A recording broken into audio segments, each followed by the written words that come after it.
who recent ShareWorld graduates who have done so well in their college applications. They would like to share some of their experiences with us.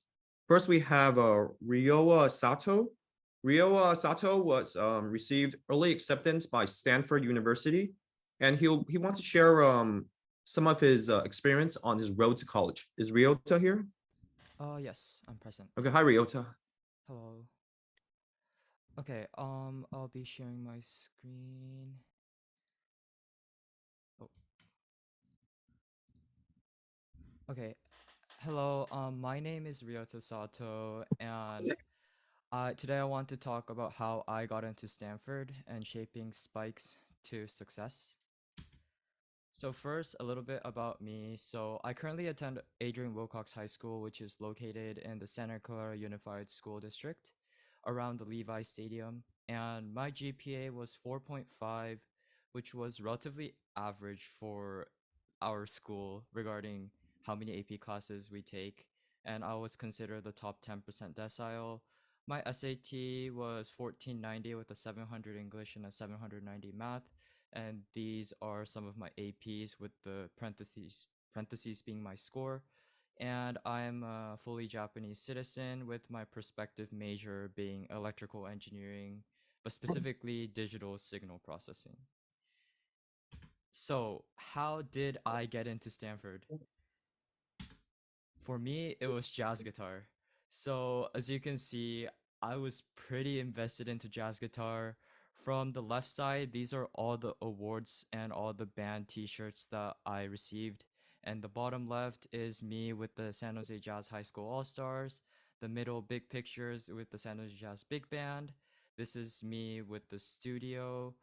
These are some of my original compositions and videos that I post on Instagram, and these are both of my favorite guitars that I own. So, regarding my extracurriculars, I mainly had a lot of music related extracurriculars and non music related extracurriculars. So, I want to start by talking a bit about my music related extracurriculars. So, for me, I guess the biggest thing that I received in high school was the awards that I received. So, the Downbeat Student Music Award is an international music competition for jazz musicians, and I received an outstanding performance and winner for jazz composition and solo performance and combo performance. And I also received several national level awards such as the Louis Armstrong Jazz Award and some regional awards such as the PTA Reflections Awards. And these are all the bands that I was part of. The biggest one being the California All State High School Jazz Band. And actually, I just came back from this year, 2023's California All State High School Conference just today. We just drove out from Fresno, and it was a great experience there.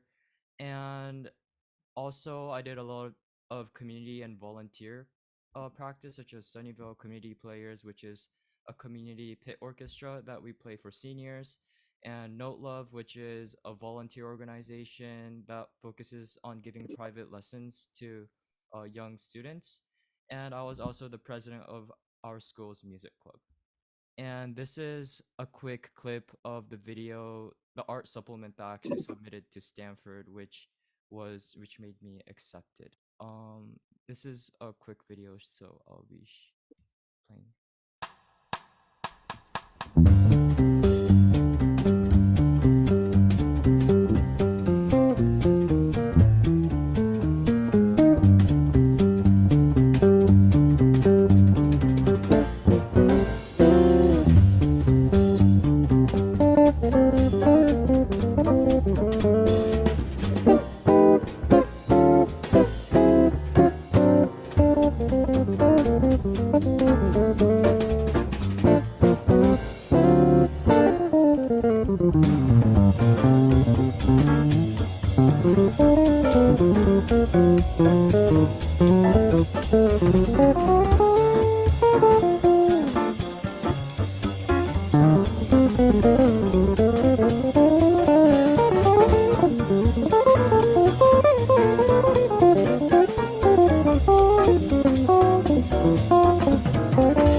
So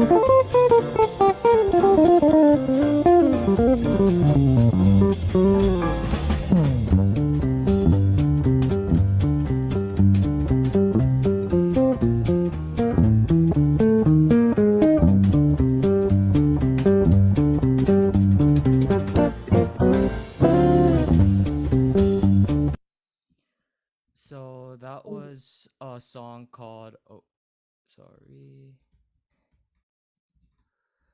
That was a song called 4 on 6. It's a very famous jazz standard for jazz guitarists, and it was me covering my own arrangement.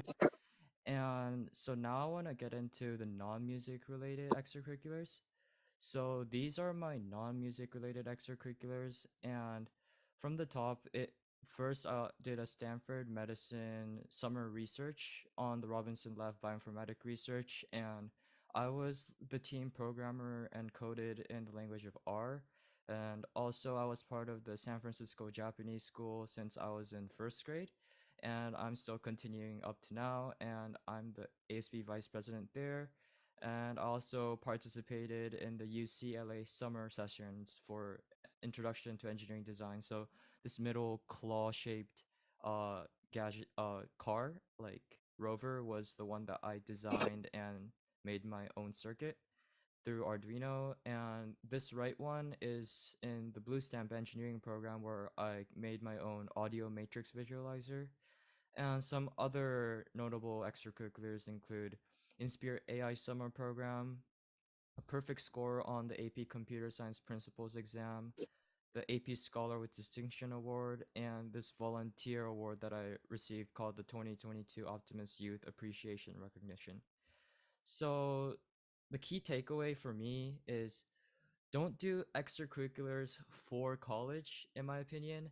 Uh, I feel like we should do what you love to do. So you have to find your passion and you have to perfect it. So schools like Stanford and other top schools like the Ivy Leagues and MIT, they want really unique talent where you're like the number one at something.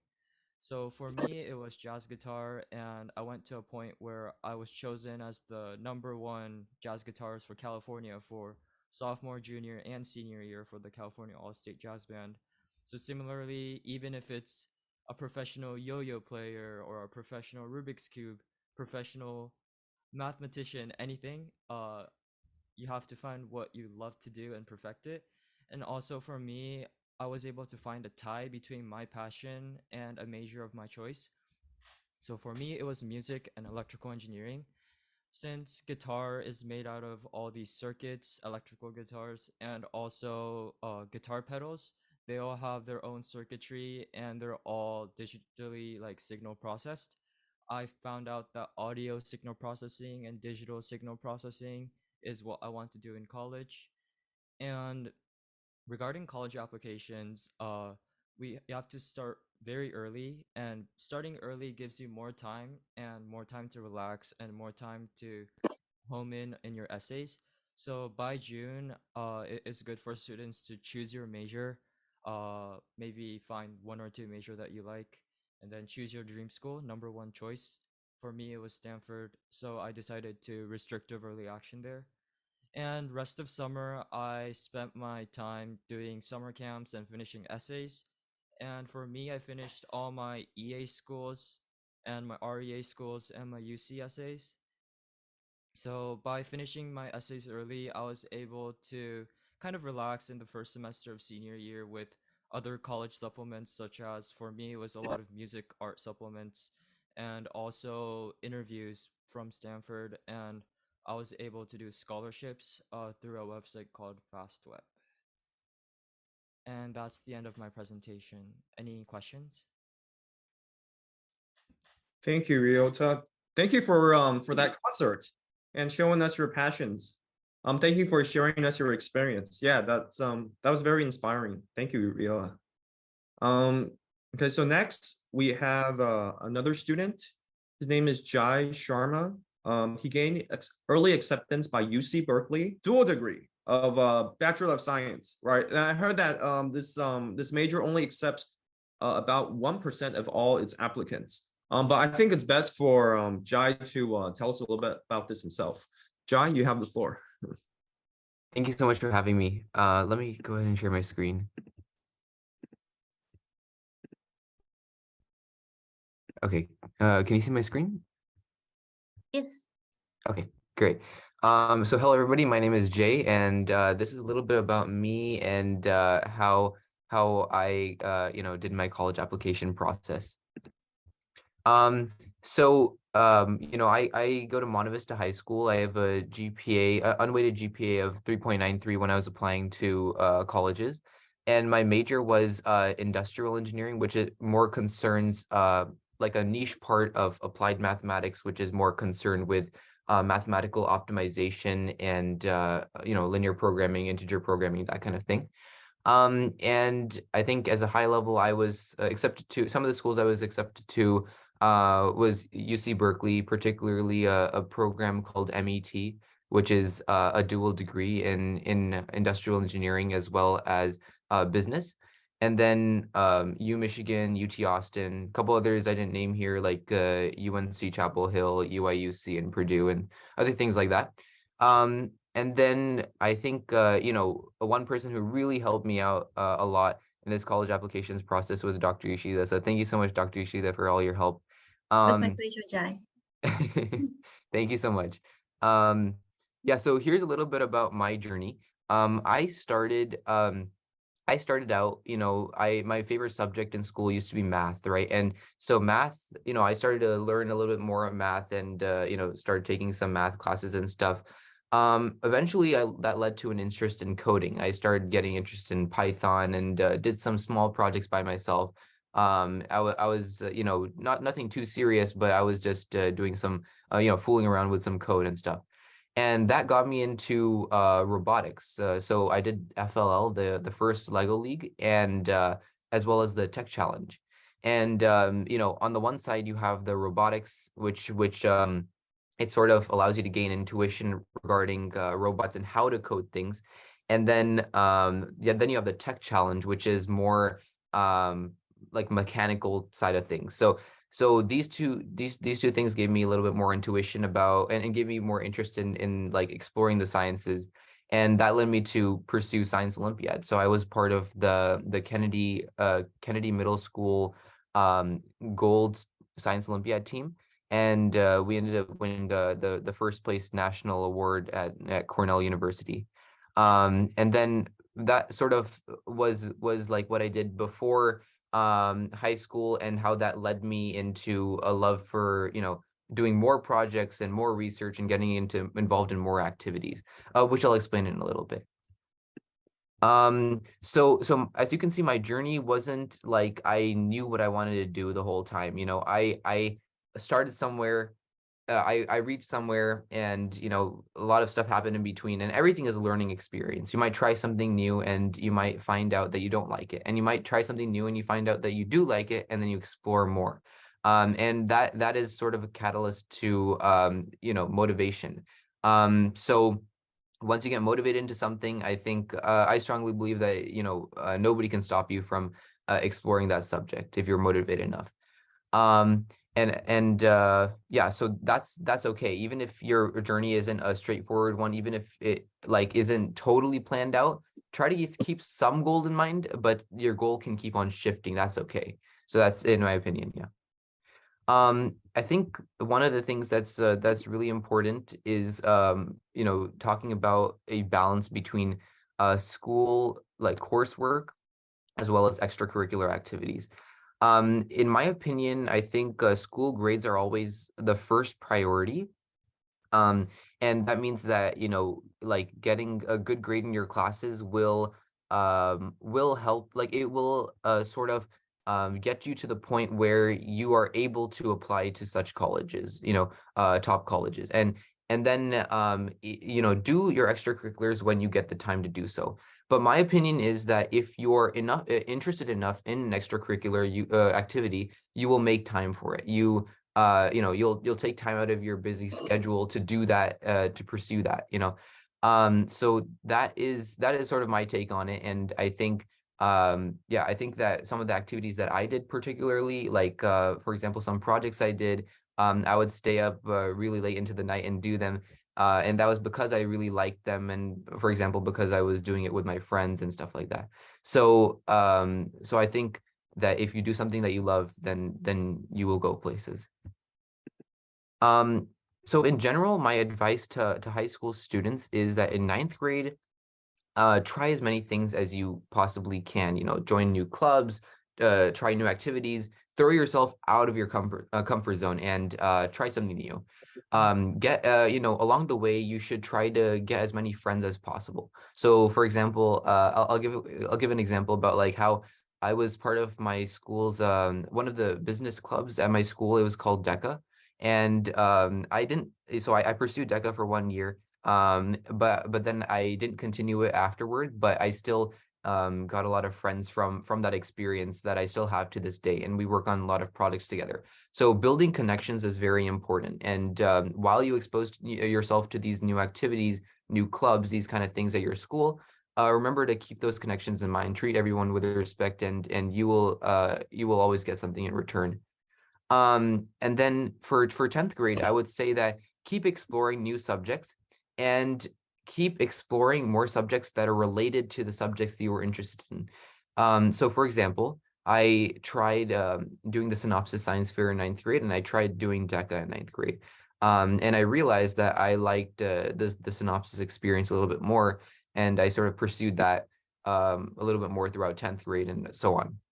So keep trying new things while you while you're still in 10th grade and stuff, but start to explore a little bit more about the areas that you're more interested in. And then in 11th and 12th grade, sort of delve a little bit deeper into what interests you. So this is where you take a deep dive. You can go a little bit earlier in 10th grade as well if you're confident enough. But for me, it was in 11th grade and 12th grade to deeply dive into what interests you, and then learn more about whatever you're interested in, and do projects, do research, or participate in science fairs, math circles, robotics team, science olympiad, these kinds of things, and try to get like better at this iteratively. As you get more experience, then you will get better at the things that you learn. I think, for me particularly, what I did was throughout high school was I did sort of like research and research internships. For example, some at Stanford, Cisco, and other things like that. And then as well as some math-oriented summer programs such as Promise, Euclid Lab, and other things. And then community service. So I taught math classes. And I also taught like some machine learning and deep learning classes. And I happened to help out a school in teaching at a school during the pandemic. And I think that was my community service aspect. There's also soccer, so I really like playing soccer. So I was a soccer player for my JV team in ninth grade. Unfortunately, 10th grade, we had COVID, so I wasn't able to participate in that. And then in 11th grade, it came back as a referee and as a coach. And so I was currently, actually our season just ended, but I was currently, coaching the JV soccer team for my school, Monte Vista High School JV soccer team. So I think, soccer is one of the things that I really like to do other than the academic part of it. And then I also had an art portfolio. So I worked on some art pieces, and I submitted those as art portfolios to the schools which allowed those. So I was also involved in some clubs in my school, like research club, math and science club, and data science club. So I was a president for these clubs, and I also founded the data science club. So I was a founding president for that club. And yeah, so I think from here you can see that it's nice to have a wide variety of things that you try, but also I think like up here, in the research and internships and that kind of thing, like independent research or research internships, that was where I personally delved into very deeply. And I think that helped me help me set myself apart from other people. So that's one of the things I really like doing, and that's why I dived deep into that. As for testing, I think I think people are still like interested in learning about this, even though like a lot of schools are you know SAT optional and blind now. But SAT, my SAT was 1570, and I took a couple of AP tests. Taking a few more this year, but yeah, you have calculus BC, CSA, computer science A, physics 1, and statistics. So these are the AP classes that I took. I also took I didn't mention it here, but I also took it's not under testing, but I took some community college courses. And if I could change one thing about my high school experience, it would probably be that I didn't know that you could take community college courses while in high school until like 11th grade or so. So I think one of the things that I would change is I would start that earlier.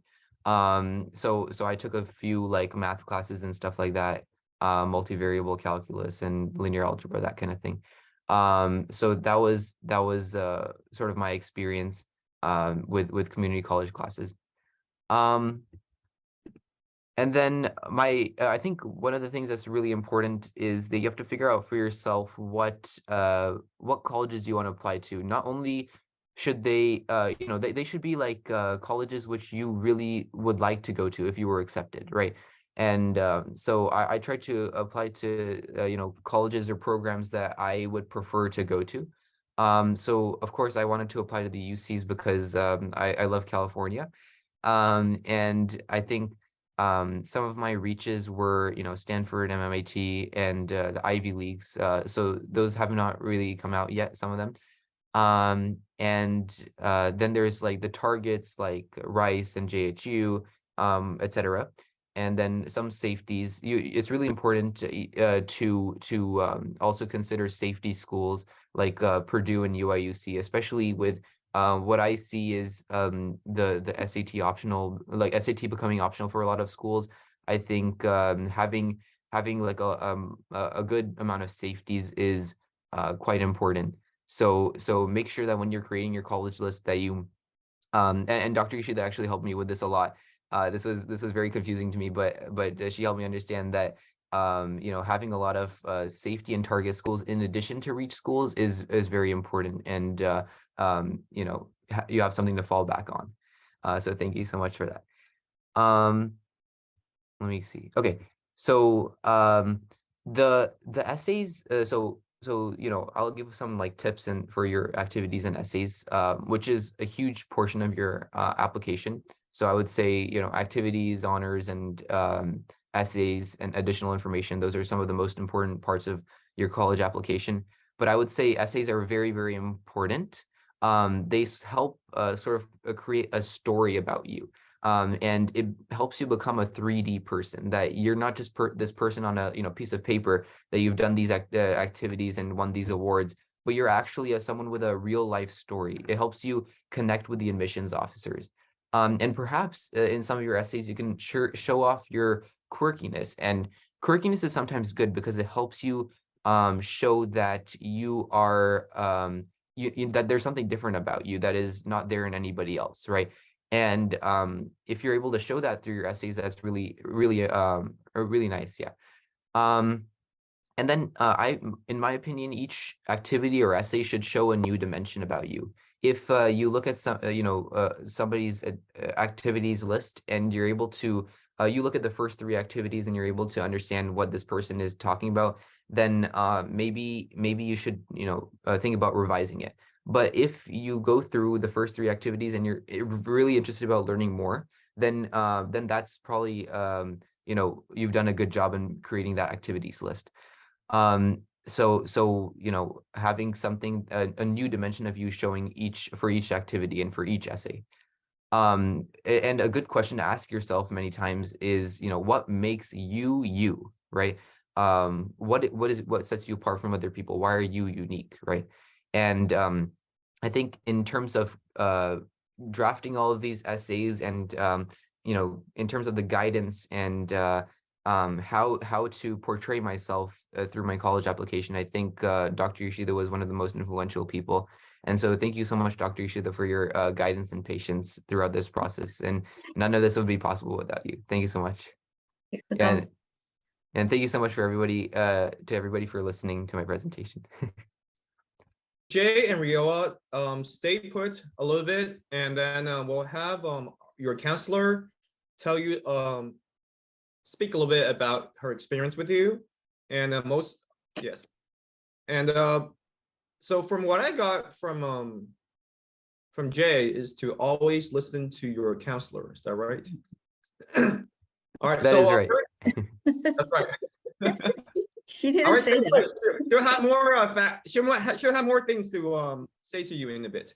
But quickly, we have a teacher who needs to speak, and he needs to take off. So then we'll have Arnett pick up a copy of Advanced English Vocab and Basic Grammar. A lot of Mr. Johnson's books have been very, very popular. A lot of students credit it as helping them get ahead, especially in English. Okay, so next, I hope your Rioa and Jay are still here. Are you guys still here? Oh, yes. Okay, all right. So is there so I guess we'll start with Rioa first. Is there anything you'd like to say to Dr. Yoshida? Words of thanks, anything that she did that you felt like was especially helpful or emotional or anything? Yes. For me, especially, uh, for me, I'm more of like a STEM guy, not an English guy. So when I started my college application process, I really didn't know how to write essays. And also in the beginning, I really didn't know what schools what. Like for me, I only knew what like Stanford was, and I really didn't know what the Ivy Leagues were, and Purdue, UIUC. I really didn't know any of those. But then Dr. Yoshida helped me what schools are targets, what schools are safeties, and I was able to better organize my school list and pick some of the schools that I want to apply as a regular decision or early action. And she gave me a lot of good advice and guidance regarding how to apply to college and what those colleges like to see. And I think that's a very important factor when applying to college, because some schools like some aspects more than others. And it's good to know their tendencies and their patterns. And without Dr. Yoshida, I wouldn't have known any of those patterns and all those statistics that go behind college admission. Okay, Dr. Yoshida, is there anything you'd like to share about Rioa?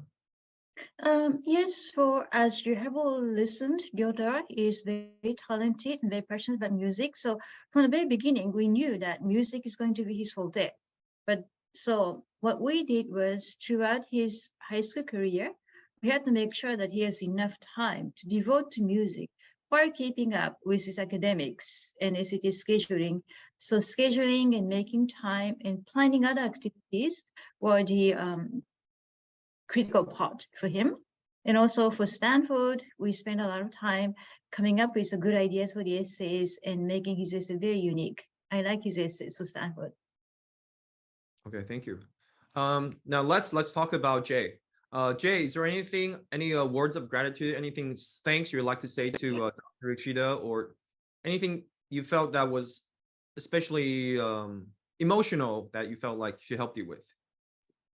Yeah, I think Dr. Yoshida really helped me with so in terms of the college applications process itself, she helped me out with choosing which colleges to apply to, of course, and because I was very inexperienced in that department, and also in terms of the essays, coming up with those essay ideas. Like I would come up with a couple of ideas and then tell Dr. Yoshida, yeah, hey, like I have some ideas here, do you think this is a good idea or not? And Dr. Yoshida has a lot of experience in kind of knowing how to reverse engineer this process. And so I think she was able to give like a lot of really good feedback on my essays in terms of not only the essay ideas, but also how to portray the essays, how to word them, because I too am not an English person. Uh, and beyond that, also Dr. Yoshida helped me with sort of accountability and sort of planning throughout high school as well. Whether it be through summer stuff or clubs during the school, or school activities, applying to like summer programs, that kind of thing. So Dr. Yoshida really helped me keep on track and sort of know about these opportunities. I think knowing about the opportunities is what's really important, and that's one of the things I would really like to thank her for. So thank you so much. Dr. Yoshida, is there anything you'd like to share about Jay? So Jay is very, very math-oriented person, and he was advancing math, and he's passionate. He's always on the go. So I try to like balance and make sure that he doesn't get burned out, but he's always into different things because he's always exploring. So in the end, whatever accomplishment he's had in different researches, different types of activities, what we thought would put everything together to unite is the prestigious math camp, which he did in the last summer for high school. So everything he did, we needed to just bring it together to make him stand out. And then for the essays, we made little fine tunings. We may have used the same materials, talked about the same activities, but we fine tuned essays for each different college so that, it is kind of like customized for what each college is looking for. So I think that was the process we both enjoyed. And I really enjoyed going through Jai's essays. It was very inspiring to read them all. Okay, thank you, Dr. Yoshida. Thank you, Jay. Thank you, Rioa.